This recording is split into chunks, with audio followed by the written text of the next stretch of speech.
15 amal yang siapapun mengamalkannya tidak akan disentuh oleh api neraka.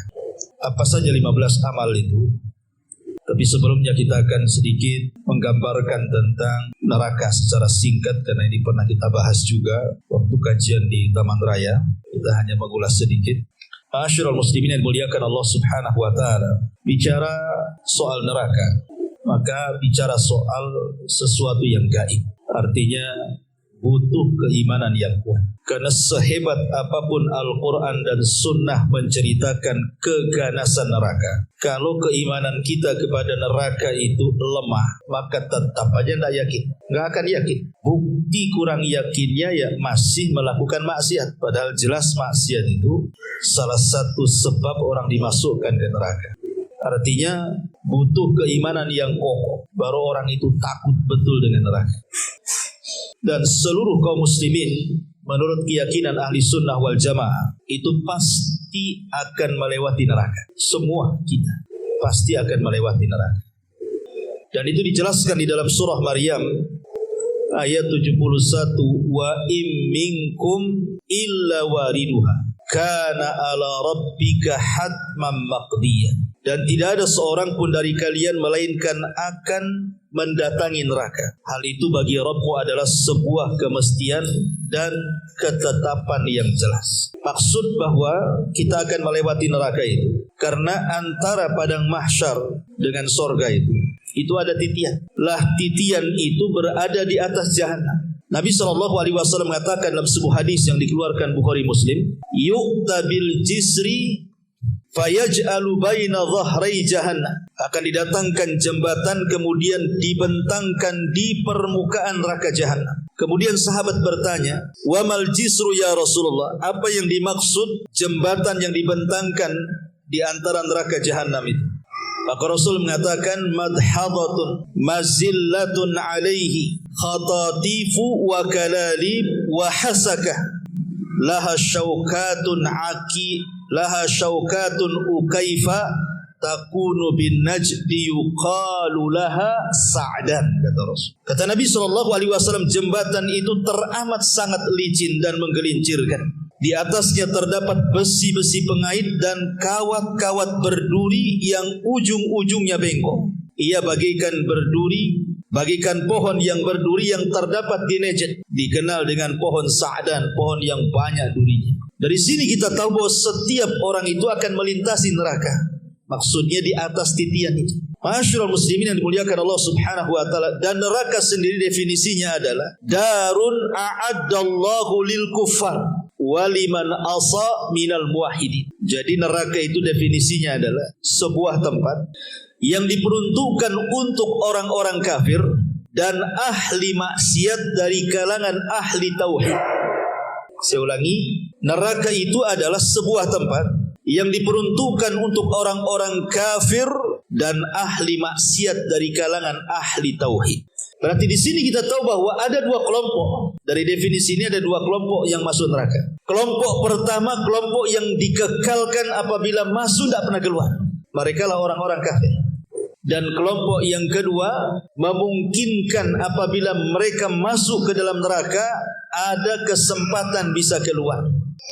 Dan merekalah ahli maksiat dari kalangan ahli tauhid. Dan inilah keyakinan ahli sunnah. Menyelisih keyakinan siapa? Keyakinan Khawarij dan keyakinan Mu'tazilah. Sebab orang-orang Khawarij dan Mu'tazilah mengatakan kalau orang masuk neraka gak akan keluar. Jadi orang-orang Khawarij mengatakan kalau orang masuk neraka dipastikan gak akan mungkin keluar lagi. Makanya ketika pemahaman mereka terhadap para pelaku dosa besar, orang-orang Khawarij mengatakan apa? Di dunia kafir, di akhirat dikekalkan di neraka. Tapi Mu'tazilah banci pula dia. Di dunia tidak dikatakan kafir, tetapi manzilatun baina manzilataini. tidak dikatakan mukmin, ya tidak dikatakan kafir juga. Tapi kalau di akhirat sama-sama seperti Khawarij, masuk neraka nggak akan pada keluar. Nah, itulah keyakinan orang-orang Khawarij dan Mu'tazilah. Ahli sunnah tidak demikian. Para pelaku dosa besar, mereka mukmin tapi naqisul iman, kurang imannya. Dan kalaupun mereka harus masuk neraka itu adalah tahta masyiatillah, di bawah kehendak Allah. Kalau Allah mau, tidak dimasukkan ke neraka. Tapi kalau Allah mau, Allah masukkan ke neraka, kemudian setelah habis dosanya dikeluarkan. Itulah keyakinan al-wasat namanya. Makanya ada istilah akidah wasitiyah, tengah-tengah. Ya. Ma'asyiral muslimin yang dimuliakan Allah Subhanahu wa taala. Lah di antara sifat-sifat neraka ini. Neraka ini ikhwan, dia punya leher. Kemudian juga neraka ini juga memiliki kedua mata, kedua telinga, dan satu lisan. Dan itu disebutkan dalam sebuah hadis, takhruju unuku min nari yaumal qiyamah. Jadi leher neraka itu akan keluar pada hari kiamat. Laha ainani tubsiran, dia memiliki dua mata yang akan memandang. Wa udhunani tasma'an, dan dua telinga yang akan melihat, yang mendengar. Wa lisanun yantik, dan satu lisan yang akan bicara. Apa kata neraka? Inni wukiltu bisalasin. Sesungguhnya aku akan diserahi kepada tiga kelompok. Bikulli jabbarin anid, setiap orang yang sombong lagi berpaling. Wa bikulli man da'ama Allah ilahan akhar, dan setiap orang yang menyembah selain daripada Allah. Wal bimusawwirin, dan para penggambar-penggambar makhluk yang bernyawa. Lihat di sini bahwa di antara sifat neraka itu punya dua telinga, dua mata, satu leher, satu lisan, dan akan bicara. Kalau Anda atau kita ditanya tentang bentuk neraka, maka Nabi SAW bersabda dalam hadis Uqbah bin Amir radhiyallahu anhu tentang bentuk neraka. Uridat alayya nar, kata Rasul, satu hari ditampakkan kepadaku neraka. Fa aqbala ilayya minha syai'un hatta dana bimakani hadha. Lalu sesuatu menghampiriku hingga mendekat kepada tempatku. Fa khasyitu an taghsyakum, lalu aku takut dia akan menutupi kalian. Fakultu, dan aku katakan, Rabb, wa ana fihim, ya Rabb, aku ada bersama mereka. Fasarafaha, maka Allah Subhanahu wa taala menggeser neraka tersebut angkum, dari kalian. Fa'adbarat kit'atan ka'annaha az-zawabai atau az-zawabi, maka tiba-tiba dia menghilang, tapi tampak seperti tikar yang sangat luas. Di sini Nabi SAW digambarkan bentuk neraka seperti tikar yang terbentang. Adapun berapa luasnya neraka? Maka dalam hadis Abi Hurairah radhiyallahu anhu, Nabi SAW mengatakan, "Asy-syamsu wal qamar saurani mukawwarani fin nari yaumal qiyamah." Kata Rasul, matahari dan bulan akan digulung di neraka kelak pada hari kiamat. Kalau kita cerita luasnya matahari, luasnya bulan tentu luas sekali. Luas bumi saja 1,3 juta kan itu. Kali lipat mungkin ya kalau matahari dibandingkan dengan bumi. Matahari jauh lebih besar kan. Lah matahari dengan bulan yang sebesar itu, yang matahari saja 1,3 juta lipatan lebih gitu ya, dengan bumi, itu dimasukkan ke dalam neraka. Bagaimana nerakanya gitu maksud. Kalau ada yang bertanya, apa salahnya matahari dan bulan? Kenapa pula dimasukkan ke dalam neraka? Lain kalau manusia yang bermaksiat masuk neraka, wajar karena maksiatnya. Lah maksiat matahari bulan itu apa kan itu? Ini kan makhluk yang tidak bersalah. Allah ketika memasukkan matahari dan bulan itu bukan karena kesalahan matahari dan bulan, tidak, hanya ingin membantah penduduk neraka bahwa ketika di dunia mereka menyembah matahari dan bulan itu, bahwa keduanya bukan Tuhan. Buktinya Allah masukkan ke neraka gitu maksud. Makanya Allah Subhanahu wa taala mengatakan, la tasjudu lisyamsi wala lil qamari wasjudu lillahi alladzi khalaqahunna in kuntum iyyahu ta'budun. Jangan kalian sujud kepada matahari dan bulan, tapi sujudlah kepada yang menciptakan keduanya. Berarti tidak tahu berapa luasnya neraka ini. Ya kita bisa ukur ketika matahari bulan aja dipendamkan, nah itu kita udah bayangkan. Adapun kedalamannya, maka Nabi SAW mengatakan dalam hadis Abu Hurairah radhiyallahu anhu yang dikeluarkan Imam Bukhari, ketika Rasul sedang kumpul-kumpul para sahabat seperti ini, tiba-tiba ada suara yang menggelegar. Kemudian Rasul bertanya, tahu nggak suara itu? Sahabat mengatakan, Allah dan Rasulnya yang tahu. Kata Rasul, hadza hajarun rumiya bihi fin nari mundu sab'ina kharifan falahu wa yahfi fin naril an hina intaha ila qa'riha. Itulah suara batu sebesar unta kata. Dilempar ke dalam neraka sejak 70 tahun yang silam. Sekarang baru sampai di dasarnya. Jadi kalau orang terjatuh dari titian itu ikhwan, masuk ke dalam jahanam, Anda bisa bayangkan kita berada terjatuh dari ketinggian di awang-awang itu sampai ke bawah itu baru sampai ketika sudah lewat 70 tahun. Berarti kan tinggi sekali kan. Neraka itu dalamnya luar biasa. Kalau batu ditimpakan sebesar unta dari titian ke jahanam itu baru sampai di dasarnya setelah 70 tahun perjalanan. Adapun panasnya api neraka disebutkan dalam Sahih Bukhari. Narukum juz min sab'ina juz'an min nari jahannam. Qila ya Rasulullah, in kanat lakafiyatun qala fuddilat alaihin bi tis'ati wa sittina juz'an kulluhum mithlu harriha. Api kalian di dunia ini merupakan bagian dari 70 bagian api neraka jahannam. Lalu ditanyakan kepada beliau, wahai Rasul, satu bagian itu saja sudah cukup menyiksa para pelaku maksiat sebenarnya. Coba di dunia ini, isi dunia ini semua api, isi dunia ini semua api kan. Di bawah lautan ada gas api, ya kan. Di bawah tanah ini ada api semua, ada burkan, ada larva, ada macam-macam kan. Kalau seandainya itu api-api satu dunia ini dikumpulkan yang di dasar lautan, yang di dasar bumi, yang di permukaan bumi untuk mengadab ahli maksiat, kata Rasul, itu cukup sebenarnya. Padahal itu baru satu bagian dari 70 bagian kan. Kemudian kata Nabi SAW, ditambahkan atasnya dengan 69 kali lipat yang sama panasnya. Sepanas apa itu api neraka? Masyaallah muslimin yang dimuliakan Allah Azza wa Jalla. Adapun atapnya, atap neraka, maka disebutkan dalam surah Waqiah, wa dhillum miyahmum la barid wala karim. Dan naungan atap neraka itu adalah asap yang hitam, tidak sejuk dan tidak menyenangkan. Jadi pelaponnya bahasa kita itu adalah asap-asap yang sangat hitam. Jadi orang kalau masuk neraka udah nggak tampak lagi karena sudah banyak asap-asap yang hitam, dan itu juga disebutkan dalam surah Al-Mursalat. Adapun hawanya, angin neraka, maka disebutkan dalam surah Al-Waqiah, fi samumin wahamin. Mereka dalam siksaan angin yang sangat panas dan air yang sangat mendidih. Adapun bahan bakarnya, maka Allah mengatakan dalam surah Al-Baqarah 24, wa quduhan nas wal hijarah. Bahan bakarnya manusia dan bebatuan. Adapun kengeriannya, Allah katakan dalam surah Mursalat 32, innaha tarmi bisyararin kal kausar. Sungguh neraka itu menyemburkan bunga api sebesar dan setinggi-tinggi istana. Adapun suaranya, maka disebutkan dalam surah Al-Furqan 12, idza ra'atkum min makanin ba'id sami'u laha taghayyudan wa zafira. Apabila neraka melihat mereka dari tempat yang jauh, mereka mendengar suara yang mengguntur dan menggemuruh karena kemarahannya.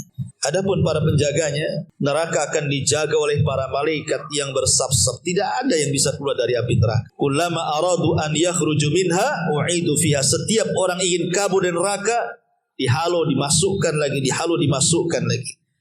Adapun pintu-pintunya, maka neraka memiliki 7 pintu sebagaimana disebutkan dalam surah Al-Hijr, dan siksaan yang paling ringan sebagaimana disebutkan dalam Sahih Bukhari, inna ahwana ahlin nar azaban yaumal qiyamah la rajulun tudau fi ahmasi qadamaihi jamratan yagli min huma dimagu.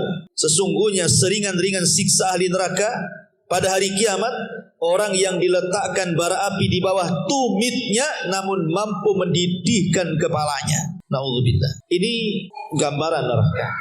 Tidak mungkin saya jelaskan, nanti habis waktu.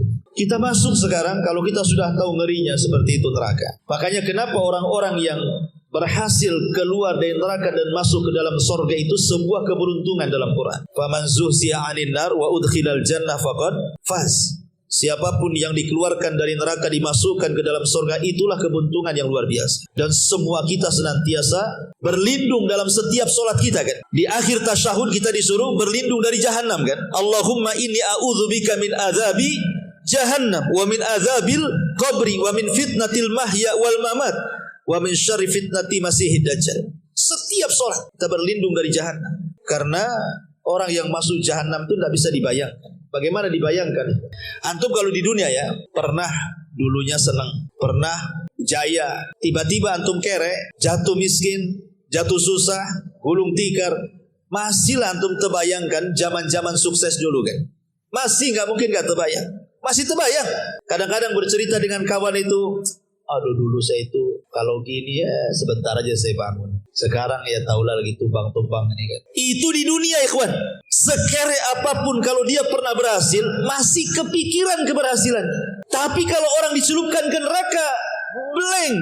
Hilang semua memori itu hilang tuh. Makanya ada hadis yang mengatakan nanti pada hari kiamat akan didatangkan satu orang yang ketika di dunia diberikan banyak nikmat. Tak pernah susah orang ini di dunia. Tapi termasuk dari penuh neraka, dicelupkan sama Allah satu kali ke neraka. Kemudian Allah bertanya, hal marra bika min ni'amin qad. Masih kebayang nikmat-nikmat bukan? Dia mengatakan tidak, wahai. Blank, hilang semua memori. Coba itu dicelupkan satu kali itu gimana kalau dimasukkan di situ? Wah, makin hilang lagi otaknya.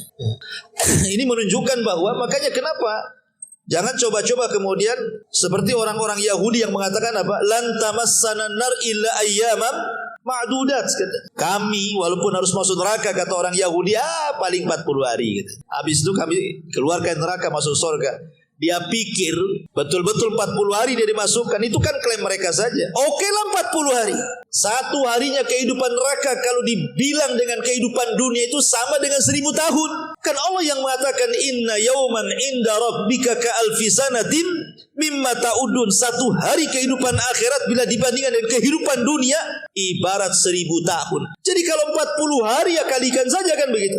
Itu kan orang Yahudi pengklaim iya kalau 40 hari loh, kalau kekal selama-lamanya. Dan itulah yang kita yakini bahwa orang-orang Yahudi kafir mereka akan dikekalkan di dalam. Masyaallah muslimin yang muliakan Allah Azza wa Jalla. Lah dari sini kita butuh amalan-amalan yang dengan amalan itu kita tidak disentuh api neraka. Yang pertama adalah at-tauhid. Dan itu disebutkan dalam Sahih Bukhari Muslim dari hadis Anas ibn Malik radhiyallahu an. Nabi sallallahu alaihi wasallam berkata kepada Muadz bin Jabal radhiyallahu an, "Ma min ahadin yashhadu an la ilaha illallah wa anna Muhammadar Rasulullah sidqan min qalbihi illa harramahu Allahu 'alan nar." Tidaklah salah seorang di antara kalian yang bersaksi bahwa tidak ada sembahan yang berhak disembah kecuali Allah dan Muhammad adalah utusan Allah, jujur dalam hatinya, kecuali Allah akan haramkan neraka padanya. Kalimat jujur dalam hatinya sidqan min qalbi, ada catatan para ulama. Ya, maksudnya begini, ikhwan. Apakah hanya semata-mata tauhid itu seseorang akan terbebas dari api neraka? Semata-mata mentauhidkan Allah. Anggaplah dia berzina, dia mencuri, dia riba, yang penting tidak datang ke dukun, yang penting tidak percaya jimat dan tangkal, yang penting tidak minta-minta ke kuburan, ke orang-orang soleh. Pokoknya saya tauhid mantap Ustaz. Ya. Tapi kalau riba masih lah. Ini biasanya orang-orang yang sudah ngaji tauhid, ya kan? Orang-orang yang sudah hijrah, sudah belajar tauhid kan tak mungkin lah atau melakukan kesyirikan kan? Takut malah kita kalau melakukan kesyirikan. Tapi kalau dosa besar masih juga nipu, masih juga gibah, masih juga bohong dan begitu seterusnya kan? Ya. Lah pertanyaannya, apakah kemudian semata-mata orang mentauhidkan Allah itu sudah mencukupkan modal dia terbebas dari api neraka dan direct masuk surga? Tidak. Karena kalimat sidqan min qalbihi maksudnya jujur dalam hatinya. Tauhid itu melahirkan iman. Dan iman itu menurut ahli sunnah adalah keyakinan yang menghujam dalam hati, kemudian diucapkan lewat lisan, diaplikasikan lewat perbuatan. Berarti kalau hanya mengucapkan la ilaha illallah walaupun dia yakin dengan tauhid, kalau lisannya belum mengaplikasikan hatinya atau perbuatannya belum mewujudkan apa yang dikatakan lisannya, berarti belum mentauhidkan Allah secara sempurna. Dari sini kita tahu berarti ada tauhid yang sempurna, ada tauhid yang kurang sempurna. Orang-orang yang mentauhidkan Allah secara sempurna, orang-orang inilah yang direct masuk surga, nggak akan disentuh neraka. Seperti 70.000 orang yang masuk surga tanpa hisab dan azab. Itu kan tauhidnya sempurna tuh. Tidak minta diruqyah, tidak minta dikai, tidak tatayur. Kemudian mereka pun bertawakal kuat kepada Allah. Ia direct masuk surga. Tapi ada orang-orang yang tauhidnya kurang sempurna. Lah tauhidnya kurang sempurna ini, dia bertauhid tetapi mungkin masih meninggalkan sholat, masih berzina, masih maling, masih begitu. Berarti orang seperti ini belum mutlak terbebas dari api neraka. Dia masih merasakan api neraka alias tahta masyiatillah, di bawah kehendak Allah. Kalau Allah mau ya dimasukkan langsung ke surga. Tapi kalau tidak mau, ya Allah membersihkan orang ini neraka baru dimasukkan ke dalam surga. Tetapi tauhid inilah penyelamat kita. Walaupun orang masuk neraka, ada kesempatan masuk surga, gitu maksud. Makanya dalam hadis Abi Dzar Al-Ghifari, jadi satu malam Nabi SAW berjalan di tengah kegelapan. Abi Dzar ini ngikuti dari belakang, tapi Rasul tahu ada Abi Dzar di belakang. Maka dipanggil, Abi Dzar, ngapain kau ngedap-ngedap? Kata Abi Dzar, tahu Rasul, aku kira engkau tidak mau ditemani, makanya aku susul dari belakang. Maka berjalanlah Rasul dengan Abi Dzar. Duduklah kemudian dua orang ini. Kata Rasul, tunggu ya Abi Dzar, saya ingin melangkah ke sana. Akhirnya Rasul pun meninggalkan Abi Dzar. Kemudian di situ ada sebuah lembah, Rasul SAW berdiri di situ. Tiba-tiba kemudian Abi Dzar mendengar Rasul mengatakan, wa in zana wa in sarak, wa in zana wa in sarak. Walaupun dia berzina, walaupun dia mencuri. Abi Dzar bingung, apain Rasul ngomong begitu? Setelah itu Rasul SAW kembali kepada Abi Dzar. Abi Dzar bertanya, Rasul, saya tadi mendengar engkau mengatakan wa in zana wa in sarak. Apa maksudnya? Kata Nabi SAW, tadi aku di situ, Jibril datang.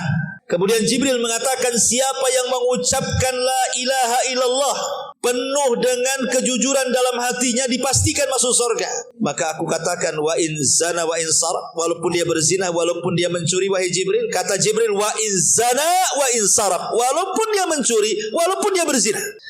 Ulama ketika mensyarah hadis ini, dia mengatakan, maksudnya kalimat wa in zana wa in sarak di sini, orang yang bertauhid walaupun dia berzina, walaupun dia mencuri, maksudnya ada kesempatan masuk surga walaupun dia harus masuk neraka dulu. Itu maksudnya. Tetapi pembahasan yang kita jelaskan di sini adalah tauhid yang betul-betul tidak menyentuh pelakunya api neraka adalah tauhid yang sempurna. Betul-betul dia menjalankan tauhid itu dengan rukun-rukun dan syarat-syaratnya. Ini yang pertama. Yang kedua, al-jihadu fi sabilillah. Orang yang berjihad di jalan Allah Subhanahu wa taala. Berperang maksudnya. Nabi SAW mengatakan, man idbarrat qadamahu fi sabilillah harramallahu 'alan nar. Barang siapa yang kedua kakinya penuh dengan debu karena dia berperang di jalan Allah Subhanahu wa taala, maka cukup baginya Allah haramkan neraka padanya. Ini yang kedua, tidak perlu dijelaskan yang kedua. Kita menjelaskan yang penting-penting saja. Kemudian yang ketiga, muhafadzatu 'ala salawatil khamsati fi waqtiha. Menjaga salat 5 waktu tepat pada waktunya. Dan disebutkan dalam hadis yang dikeluarkan Bukhari Muslim dari Handalah Al-Asadi radhiyallahu anhu. Nabi mengatakan, man hafadha 'ala salawatil khamsi ala wudu'iha wa mawaqitiha wa ruku'iha wa sujudiha yaraha haqqan lillahi alaihi hurrima 'alan nar, kata Rasul. Barang siapa yang menjaga salat 5 waktu, dia jaga wudunya, dia jaga waktu-waktunya, dia jaga ruku dan sujudnya. Ikhwan, kalau kita membahas masalah salat, biasanya selalu diulang-ulang kalimat ruku dan sujud. Kenapa? Karena bagian ini yang dilalaikan manusia. Biasanya orang kalau ruku cepat-cepat, sujud inginnya cepat-cepat, tapi kalau berdiri dia bisa lama-lama. Padahal diampuni orang yang sedang sholat dari dosa-dosanya itu ketika dalam 2 posisi ini. Ketika ruku, kata Rasul, tasaqatat dunubu, dosa-dosanya jatuh. Ketika sujud sama juga, dosa-dosanya jatuh. Itulah makna ketika Nabi SAW mengatakan, bagaimana pendapat kalian kalau di depan rumah kalian itu ada sungai, engkau mandi 5 kali, bukankah akan bersih? Kata sahabat, tentu ya Rasul, pasti badan kami bersih dari daki-daki dan kotoran itu. Begitulah sholat 5 waktu kepada dosa-dosa kalian. Artinya sholat 5 waktu itu bisa membersihkan dosa. Kapan dosa itu jatuh dalam sholat? Ketika ruku dan sujud. Gitu. Makanya hadis yang mengatakan ada 60 tahun orang sholat tapi kok nggak diterima sholatnya. Maka Rasul mengatakan karena tidak pernah lurus ketika ruku dan sujud itu. Tidak tumakninah. Asal-asalan ruku dan sujudnya. Makanya tidak diterima. Karena dua posisi itu sebenarnya dosa-dosa kita itulah diampuni. Terjatuh tuh, berguguran, berjatuhan tuh ketika antum ruku, ketika antum sujud. Makanya perhatikan tuh ketika ruku dan sujud itu. Terutama kalau antum sholat sunnah sendirian kan itu. Agak dilamakanlah ruku itu dan sujud itu. Karena waktu itulah dosa kita. Rontok kan itu. Makanya di sini dibawa-bawa. Barang siapa yang menjaga sholat 5 waktu, dia jaga wudunya, dia jaga waktu-waktunya, dia jaga ruku dan sujudnya. Maka dan dia melihat bahwa perkara itu sebuah hak tuntutan untuk Allah, maka diharamkan padanya api neraka. Apalagi anggota sujud itu ada hadis secara khusus kan? Haramallahu 'alan nar an ta'kula atharas sujud. Allah haramkan bagi orang yang suka sujud, anggota-anggota sujud. Makanya ketika orang-orang yang masuk ke dalam neraka dan dapat syafaat itu, kan malaikat kan akan mengambil. Dan malaikat tidak akan mengenali orang-orang yang masuk neraka yang akan diselamatkan karena syafaat atau karena rahmat Allah, kecuali dari cahaya anggota wudunya. Jadi di neraka itu nampak orang-orang yang rajin sujud kalaupun dia harus masuk neraka. Dari situlah malaikat mengenali orang-orang yang masuk neraka kemudian diselamatkan. Ini yang ketiga. Yang keempat, arba'atu raka'atin qabla zuhri wa ba'dah. Menjaga sholat sunnah, khususnya 4 rakaat sebelum zuhur dan 4 rakaat setelah zuhur. Disebutkan dalam hadis Ummu Habibah, salah satu istri Nabi SAW. Aku mendengar Nabi SAW bersabda, man hafadhu ala 4 raka'atin qabla zuhri wa 4 ba'daha harramahullahu 'alan nar. Barang siapa yang menjaga 4 rakaat sebelum zuhur dan 4 rakaat setelah zuhur, maka Allah akan haramkan dia dari api neraka. Kata Ummu Habibah, setelah aku mendengar hadis ini, maka aku tidak pernah meninggalkan 4 rakaat sebelum dan sesudah zuhur sampai mati. Kata Ummu Habibah.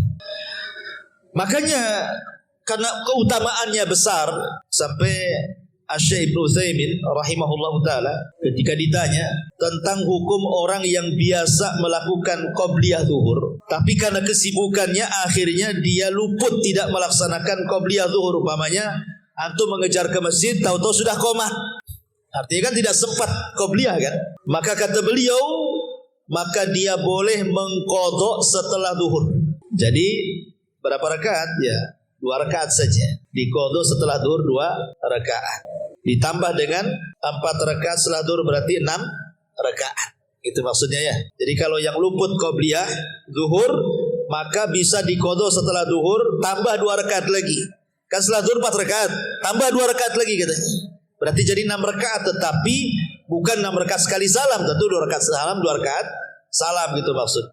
Dan ini juga senada dengan Syekh bin Baz rahimahullahu taala ketika ditanya, maka beliau mengatakan idza fatathu as-sunnatul qabliyatu sunnatadz zuhri. Apabila seseorang luput melaksanakan sunnah qabliyah, sunnah zuhur, fasunnatu yusalliha ba'da zuhri, maka disunnahkan dia salat setelah zuhur. Dan itu berdasarkan hadis Nabi sallallahu alaihi wasallam, Rasul pernah luput sunnah qabliyah zuhur kemudian beliau qadha setelah zuhur. Karena ada perbedaan ya, kalau qabliyah itu waktunya pendek. Kalau qabliyah waktunya pendek karena antara adzan dan qomat. Tapi kalau ba'diyah itu panjang karena sampai habis waktu sholat. Umpamanya habis zuhur nih kan ke asar kan panjang tuh, gitu ya. Maka memungkinkan mengqadha gitu ya. Tapi kalau qabliyah kan pendek karena habis adzan ke qomat, itu pendek kali. Makanya dibolehkan qadha kan.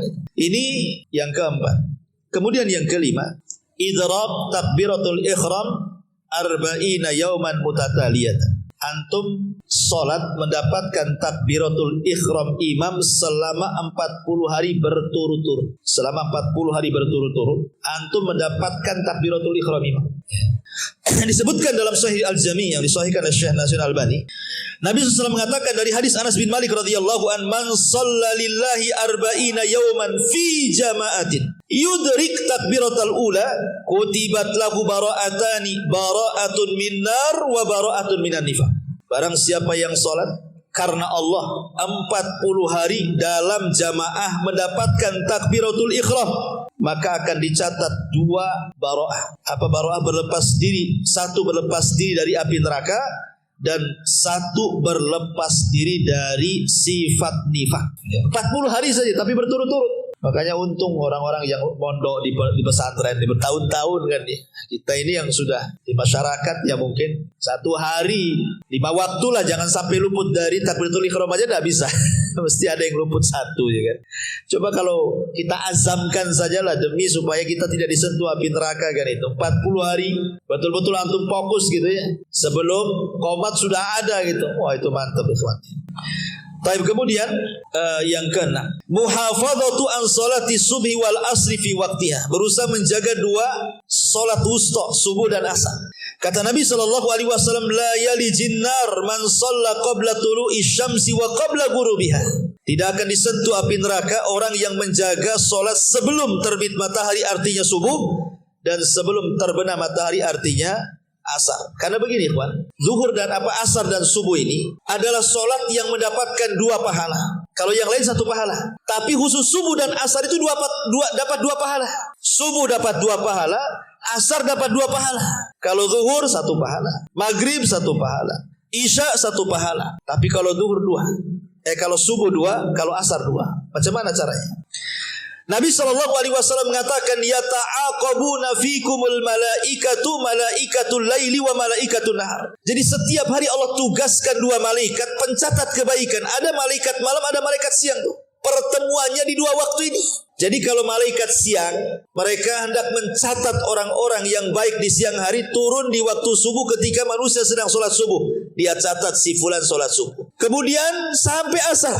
Ketika asar dia akan harus melaporkan tuh catatannya. Ketika manusia sedang sholat asar, dia catat si fulan sholat asar. Di waktu yang sama, malaikat malam turun mencatat juga dia sholat asar. Kemudian sampai malam, dia mencatat apakah si fulan itu tahajud, baca Quran, witir atau doa atau apa tuh zikir itu ya. Sampai subuh. Sebelum dia naik ke atas, dia pun mencatat sholat subuhnya. Sebelum turunnya malaikat siang. Berarti zuhur dicatat 1 malaikat siang saja. Asar dicatat malaikat siang dan malam. Maghrib dicatat malaikat malam saja. Isya dicatat malaikat malam saja. Subuh dicatat malaikat malam dan malaikat siang. Makanya 2 solat ini sangat istimewa, disebut wusta, yang Allah katakan hafidhu ala salawati was salatil wusta. Jaga oleh kalian 5 waktu solat, terutama solat wusta, maksudnya asar dan subuh gitu maksudnya. Ini yang ke-6. Kemudian yang ke-7, ainun bakat min khasyatillah, mata yang menangis karena takut kepada Allah. Wa ainun tabitu tahrusu fi sabilillah, dan mata yang tidak pernah tidur karena menjaga orang-orang yang sedang jihad di jalan Allah. Kata Nabi SAW, laisa syai'un ahab ilallah min qatrataini. Tidak ada sesuatu yang paling dicintai Allah. Laisa syai'un ahab, tidak ada sesuatu yang paling dicintai Allah dibandingkan 2 tetes air mata. Qitratun min dumu'in fi khasyatillah, tetesan air mata saat takut kepada Allah. Wa qitratu damin tahraq fi sabilillah, dan tetesan darah yang dia teteskan saat jihad di jalan Allah Azza wa Jalla. Ma'asyiral muslimin yang dimuliakan Allah Azza wa Jalla, kalau seandainya antum terbangun malam-malam, kemudian antum wudu, kemudian tahajud, kemudian merenunglah dosa-dosa kita, takut akan mati, takut akan dosa gitu ya. Tiba-tiba antum meneteskan air mata karena takut, maka tetesan air mata yang antum teteskan di waktu tidak ada orang yang tahu kecuali antum dengan Allah, itulah tetesan air mata yang akan menyelamatkan kita dari api neraka. Kata Rasul, ketika Nabi SAW bicara soal 7 kelompok yang akan mendapatkan naungan di hari yang tidak ada naungan kecuali naungan arsy Allah, salah satunya adalah rajulun dzakarallaha khaliyan fafadat aina, seorang laki-laki yang mengingat Allah bersendirian antara dia dengan Allah, disitulah dia meneteskan air mata. Ini yang nomor 7. Yang nomor 8, ghaddul basar, berusaha untuk menundukkan pandangan dari yang haram. Kata Nabi SAW, salasatun la tara ayunuhumun nar, 3 orang yang mata-mata mereka tidak akan melihat neraka. Mata-mata mereka tidak akan melihat neraka. Ainun harasat fi sabilillah, mata yang menjaga orang-orang yang berjihad di jalan Allah. Wa ainun bakat min khasyatillah, mata orang yang menangis karena takut kepada Allah. Dan yang ketiga, ainun ghaddat an maharibillah, dan mata yang berusaha menundukkan tidak memandang hal-hal yang diharamkan oleh Allah Subhanahu wa taala. Dan ini yang agak sulit ya, apalagi dengan dunia medsos. Kan itu antum pakai handphone ya, nengok-nengok YouTube itu pula yang keluar, nengok Facebook itu pula gambarnya keluar. Agak sulit ini ya, gotul basar. Tapi ya minimalnya usaha lah kan. Kemudian yang nomor 9, as-sabru ala faqlil aulad. Sabar kalau seandainya salah seorang di antara anak kita meninggal dunia. Karena Rasul mengatakan la yamutu li ahadin minal muslimina salasatun minal walad fatamassahun nar illa tahillatal qasam.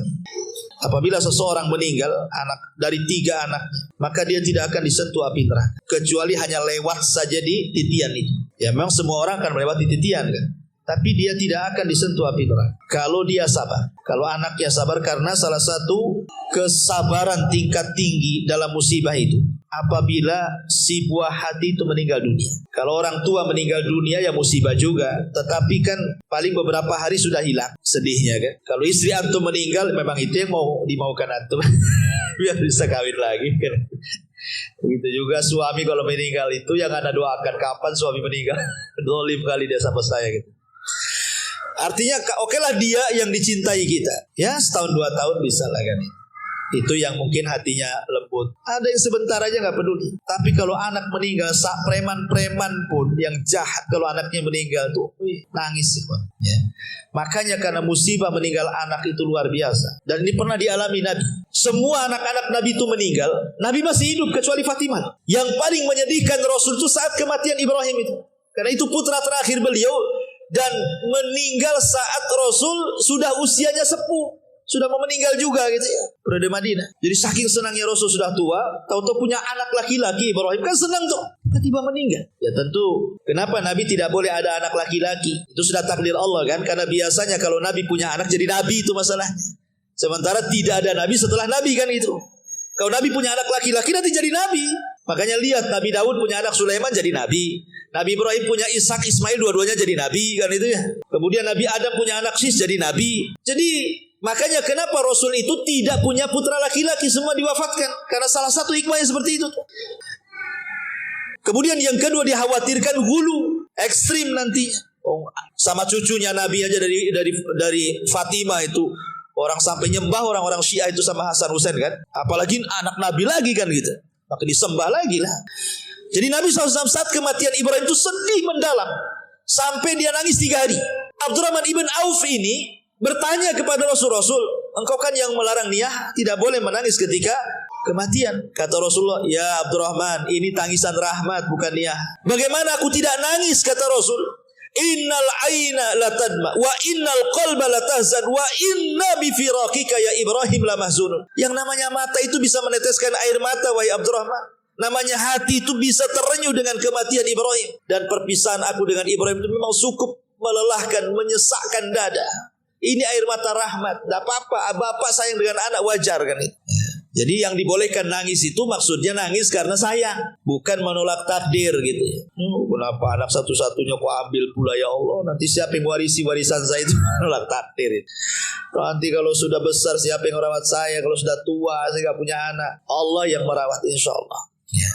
Kemudian yang nomor 10, al-insan al-hayyin layyin sahtobah. Orang yang mudah, lembut, memudahkan orang, tidak mempersulit orang. Orang yang menyederhanakan masalah, mungkin begitu bahasa. Karena ada orang yang membesarkan masalah kecil jadi besar, ada yang menyederhanakan masalah besar jadi kecil gitu. Orang yang mudah sama orang tuh mudah sekali. Sering ngasih udzur ya sudah, disakiti ya saya maafkan. Ya kalau jadi jualan hanya gara-gara kembali 1.000 ya gak apa-apa, ambil aja kan itu. Mudah. Jangan gara-gara 1.000 penjual itu nyari 1 keliling pasar gara-gara antum beli 1 jam dia baru dapat, laku lah jualannya. Itu namanya persulit pedagang. Kata Nabi SAW, ala ukhbirukum biman yahrumu 'alan nar. Maukah kuhabarkan orang yang diharamkan neraka padanya? Maka kata Rasulullah, kullu qaribin hayyin sahlin. Orang yang dekat, orang yang mudah, orang yang supel, orang yang sederhana, itulah mereka salah satu sifat orang-orang yang tidak disentuh api neraka. Kemudian yang nomor 11, al-iman billahi wal yaumil akhir. Orang yang kuat keimanannya dengan Allah dan hari akhir.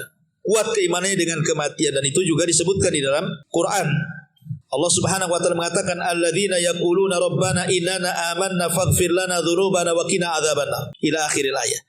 Kemudian yang nomor 12, menjaga rawatib, ya, menjaga sunnah rawatib. Berapa sunnah rawatib? 12. 12 ini 2 rakaat sebelum subuh, 4 rakaat sebelum zuhur, sudah 6. Ya, kemudian 2 rakaat setelah zuhur, 8. 2 rakaat setelah maghrib, 10, ya kan? Kemudian 2 rakaat setelah isya, berarti 12. Tapi ada yang berpendapat 10 dengan mengurangi 4 rakaat sebelum zuhur. Bagi yang mengatakan 2 rakaat setelah zuhur, sebelum zuhur berarti 10 rakaat. Bagi yang mengatakan sebelum zuhur 4 rakaat berarti 12 rakaat. Itu khilafnya. Jadi rawatib itu ada yang berpendapat 10 rakaat, ada yang berpendapat 12 rakaat. Dari mana khilafnya? Dari sholat rawatib qobliyah zuhur. Bagi yang 10 berarti sebelum zuhur 2 rakaat gitu ya. Bagi yang 12 berarti sebelum zuhur 4 rakaat. Di situ perbedaannya. Dan Nabi mengatakan, "Man shalla fi yaumin isnatai asyrata rak'atan haramallahu lahmahu 'anil nar." Barang siapa yang salat dalam satu hari 12 rakaat, Allah haramkan dagingnya dari api neraka. Kemudian yang nomor 13, as-saum. Orang yang merutinkan puasa. Puasa sunnah, Senin Kamis, puasa Daud, Ayamul Bid, puasa sunnah lah. Nabi SAW mengatakan dalam hadis Muslim, "Man shoma yauman fi sabilillah ba'adallahu wajhahu 'anil nar sab'ina kharifa." Barang siapa yang berpuasa satu hari saja karena Allah, maka Allah akan jauhkan wajahnya dari api neraka 70 tahun. Ada yang mengatakan 70 musim. Ini yang nomor 13. Yang nomor 14, as-sahar fi sabilillah. Begadang karena di jalan Allah, seperti antum berthalabul ilmi, antum baca buku di malam hari gak tidur gitu ya. Ataupun antum dengerin YouTube kajian sampai gak tidur. Ya, memang betul-betul gak tidurnya itu karena dengar kajian, karena mencari ilmu gitu maksudnya. Bukan karena gak bisa tidur, karena mikir utang, bukan itu ya.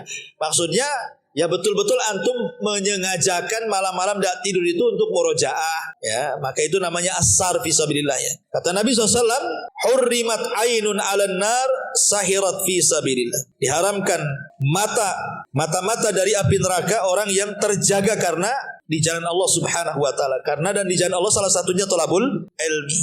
Kemudian yang 15, zikrullah wa tauhiduhu indal maut. Senantiasa banyak berzikir dan dia bisa mengucapkan tauhid ketika kematiannya. Sebutkan dalam hadis yang dikeluarkan Imam Ibnu Majah dari Abi Sa'id Al-Khudri, Nabi SAW mengatakan, "Idza qala al-'abdu," apabila seorang hamba berkata, "La ilaha illallah wallahu akbar." Yaqulullahu azza wa jalla, "Sadaqa abdi, la ilaha illa ana wa ana akbar." Apabila seorang hamba mengatakan tidak ada sesembahan yang berhak disembah kecuali Allah dan Allah Maha Besar, maka Allah mengatakan, "Hambaku telah benar. Ya, tidak ada sesembahan yang berhak disembah kecuali aku dan aku Maha Besar." Wa idza qala al-'abdu, tetapi kalau hamba mengatakan la ilaha illallah wahdah, tidak ada sesembahan kecuali Allah saja, maka Allah mengatakan, "Shadaqa abdi, hambaku telah benar. La ilaha illa ana wahdi," karena tidak ada sembahan yang berhak disembah kecuali aku saja. Wa idza qala, dan apabila hamba berkata la ilaha illallah la syarikalah, tidak ada sembahan yang berhak disembah dan tidak ada sekutu baginya, maka Allah katakan, "Shadaqa abdi, hambaku telah benar. La ilaha illa ana wa la syarikali." Tidak ada sembahan yang berhak disembah kecuali aku dan tidak ada sekutu bagiku. Wa idza qala, dan apabila hamba berkata la ilaha illallah lahul mulku wa lahul hamdu, tidak ada sembahan yang berhak disembah kecuali Allah, bagi dia kerajaan dan pujian, maka Allah mengatakan, "Shadaqa abdi, hambaku telah benar. La ilaha illa ana, tidak ada sembahan kecuali aku. Li al mulk wa li alhamdu, karena kekuasaan dan pujian itu hanya milikku." Wa idza qala, dan apabila hamba berkata la ilaha illallah wa la haula wa la quwata illa billah, tidak ada sembahan yang berhak disembah kecuali dan tidak ada kekuatan kecuali milik Allah, maka Allah mengatakan, "Shadaqa abdi, hambaku telah benar. La ilaha illa ana, tidak ada sembahan yang berhak kecuali aku. Wala haula wala quwata illa bi, tidak ada daya dan kekuatan kecuali milik aku." Apa kata Rasulullah? Man ruziqahunna inda mauti.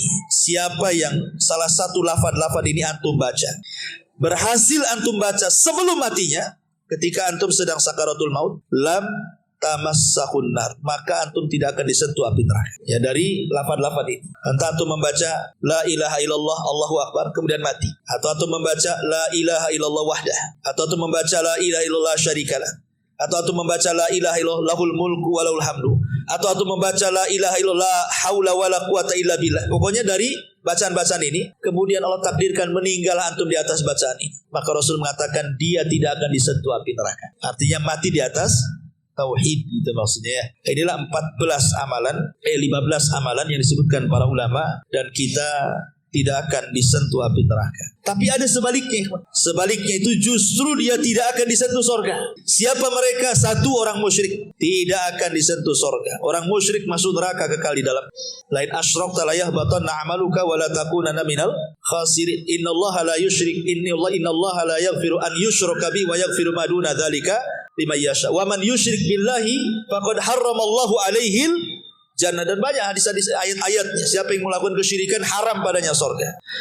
Yang kedua, al-muntahir, orang bunuh diri. Ya, orang bunuh diri. Nabi SAW mengatakan dia akan kekal di neraka. Maksudnya kekal di neraka itu lama gitu maksud. Jadi kalau ada bahasa kekal, baik di Quran ataupun Sunnah, berarti maknanya dua. Makna kekal ya kekal tidak akan keluar. Makna kekal saking lamanya disebut kekal gitu maksud. Seperti orang yang membunuh seorang mukmin secara sengaja. Allah mengatakan apa? Wa man yaqtul mu'minan muta'ammidan fajazaohu jahannam khalidan fiha. Siapa yang membunuh seorang mukmin secara sengaja maka akan masuk neraka, dikekalkan di dalamnya. Bukan kekal enggak keluar maksudnya. Saking lamanya Allah sebut kekal gitu maksud. Sebab kalau seandainya kekal itu maknanya kekal tidak akan keluar, ini khawarij namanya. Ini orang-orang Mu'tazilah yang mengatakan seperti itu. Ahli sunnah bukan khawarij, ahli sunnah bukan Mu'tazilah yang kalau orang masuk neraka enggak keluar lagi, tidak. Jadi kalimat kekal, ada yang kekal selamanya, ada yang dimaksud kekal itu saking lamanya sampai Allah mengatakan kekal gitu maksud. Ya, orang yang bunuh diri itu seperti itu. Ya. Padahal niatnya bunuh diri itu supaya mengakhiri, supaya dari keperitan hidup kan. Malah masuk neraka lama-lama pula di situ. Tujuannya itu mau istirahat orang bunuh diri itu. Malah masuk neraka kekal pula lama-lama di situ. Kemudian yang nomor 3, al-imamul ghas li ra'iyati. Ini pemimpin yang ghas, penipu rakyatnya. Ini musim kampanye nih, musim politik. Wah, semua janji keluar. Kalau aku jadi presiden, bla bla bla bla bla bla semua. Jangankan presiden, ya aja banyak kali janji. Udah jadi, mana ada janji? Tak ada, hilang janji. Kemudian qati'ur rahim, memutus silaturahim. Kemudian manida ila ghairi abi, mengklaim kepada yang bukan bapaknya, ngaku turunan Nabi padahal tidak sampai ke Nabi, yang ada ke Abu Jahal pula. Nah, ini kan bahaya. Ngaku Nabi itu harus, keturunan Nabi harus jelas nasabnya, badannya jelas. Kan ada badan khusus. Para ulama itu menyebutkan ada badan-badan yang memang dikenal kalau dicatat di situ ya turunan Nabi. Yang kedua, kabilahnya dikenal, seperti di Saudi, di Yaman kan dikenal oleh kabilah-kabilah. Oh, memang kalau kabilah itu sampai kepada Nabi. Kalau di sana memang mudah mengenali, kalau di Timur Tengah kan, Saudi atau di Yaman. Kalau di negeri kita ini susah pula. Ya. Karena saya mendengar ada juga nasab beli. Jadi kalau ingin beli sampai ke turunan Nabi itu beli nasab. Oh, masa nasab dibeli? Padahal mengaku kepada yang bukan turunannya tidak boleh. Pamannya antum ngambil anak angkat kemudian dinasabkan kepada bapak angkat, tidak boleh. Kenapa? Karena nanti konsekuensinya banyak hukum-hukum yang kabur di situ, seperti mahram, waris, wali, kan nanti susah nantinya. Ini anak angkat perempuan, antum nasabkan ke antum. Satu, dia bukan mahram kalau sudah besar, udah balik. Yang kedua, dia bukan ahli waris. Yang ketiga, antum tidak bisa jadi wali kan. Sementara antum klaim dia anak antum, cemana? Akhirnya banyak hukum-hukum yang berlaku di situ nantinya. Makanya tidak boleh dalam Islam menasabkan anak angkat ke bapak angkat. Maka diancam lagi dalam Islam, manida ila ghairi abi wa huwa ya'lam fal jannatu ali haram. Siapa yang mengklaim kepada yang bukan bapaknya dan dia tahu, surga haram bagi dia, kata Rasul. Kemudian man qatala muahidan, orang yang membunuh kafir yang ada perlindungan dari negara Islam, atau kafir dhimmi, kafir muahid, kafir musta'man, itu tidak boleh dibunuh. Kalau dibunuh lam yajid raihatal jannah, tidak akan mendapatkan bau surga. Kemudian yang terakhir, 3 kelompok yang disebutkan dalam satu redaksi hadis. Kata Nabi SAW, salasatun la yadkhulunal jannah. Ada 3 kelompok yang tidak akan masuk surga. Al-aquli walidaini, durhaka sama orang tua. Wadayus, kepala rumah tangga yang tidak punya kecemburuan keluarganya maksiat. Kemudian warrajilatu minan nisa, perempuan yang ke laki-laki, ya, tomboy bahasa kita. Dalam riwayat yang lain, salasatun la yadkhul jannah. 3 orang tidak akan masuk surga. Mudminul khamri, orang yang gemar minum khamr. Wa qati'ur rahim, orang yang mutus silaturahim. Wa musaddiqun bisir, orang yang membenarkan dukun. Dalam riwayat yang lain, salasatun la yadkhulunal jannah. Syaikhun zanin, tidak akan masuk surga 3 kelompok. Yang pertama, kakek-kakek Udah kakek berzina. Yang kedua wal imamul kadzab, imam yang dusta, pemimpin yang dusta. Wal ail al mazhu, orang miskin lagi sombong. Miskin sombong lagi. Nah, berarti kalau kita dikumpulkan di sini 3 orang dalam satu redaksi. Pertama, orang yang durhaka dengan orang tua. Yang kedua, dayus kepala rumah tangga yang tidak punya kecemburuan. Yang ketiga, wanita-wanita yang menyerupai laki-laki atau sebaliknya. Yang keempat, orang-orang yang gemar minum khamar. Yang kelima, orang yang membenarkan sihir. Yang keenam, kakek-kakek sudah tua masih suka berzina. Yang ketujuh, pemimpin dusta. Dan yang kedelapan, orang miskin sombong. Nah, ini disebutkan mereka tidak akan masuk surga. Artinya tidak masuk surga awalian. Maksudnya tidak akan masuk surga bersama rombongan yang awal-awal gitu maksud. Bukan sama sekali gak masuk surga. Artinya maksudnya tidak masuk surga bersama orang-orang yang awal. Dia belakangan tak masuk neraka dulu baru masuk surga begitu maksud. Nah inilah diantara orang-orang yang diharamkan surga dan orang-orang yang diharamkan dari api neraka. Dan tadi sudah dijelaskan gambaran tentang neraka. Wallahu a'lam bishawab. Jam 9 lebih.